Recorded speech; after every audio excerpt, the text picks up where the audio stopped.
Kapag ka po ba nag-walkout ang minority, nawawala po yung quorum. Nagsimula po tayong may quorum. It doesn't matter if they walk out. Yes, I think we still have the quorum. Madam President, once there is a quorum call, you have to call the roll. It's just like us saying, are you afraid if we have the hearing on the Blue Ribbon on flood control, mababanggit ka rin? You do not make that kind of statements here in the Senate because you assume good faith from everyone. That rule hindi minadali. May 11 pa ho yun. So Madam Chair, I move that we divide the House. And the voting will be done via viva voce. Madam President, Minority Leader.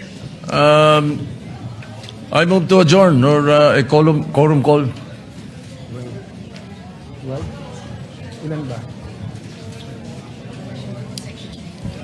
That is a higher precedence, Madam President.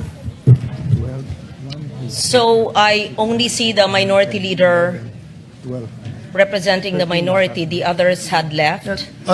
Madam Chair, we will not object, but for the record, Yes. they scampered out and left the minority leader instead of discussing the rule. We are not even discussing the rule yet.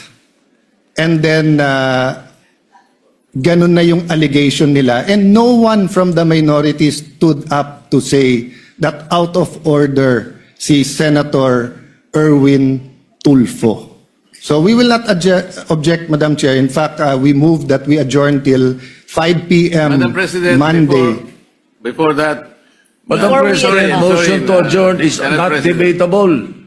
Akala ko ba magaling sa rules? We're not Parliamentary debating. It's not We're not debatable, debating Madam Parliamentary minority inquiry, Move leader. to Madam adjourn. President. We're I'm not not debating, debating, and Madam we Chair. will indeed adjourn. Parliamentary inquiry. Yes, Senator Marcoleta. Nung pong nagsimula tayo, Madam, meron po ba tayong quorum?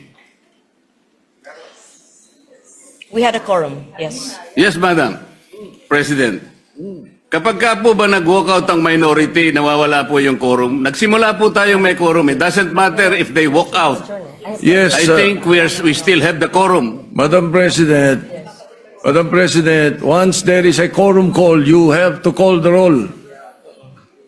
Kahit present lahat o kulang kanina o there was a motion to dispense, whatever that is.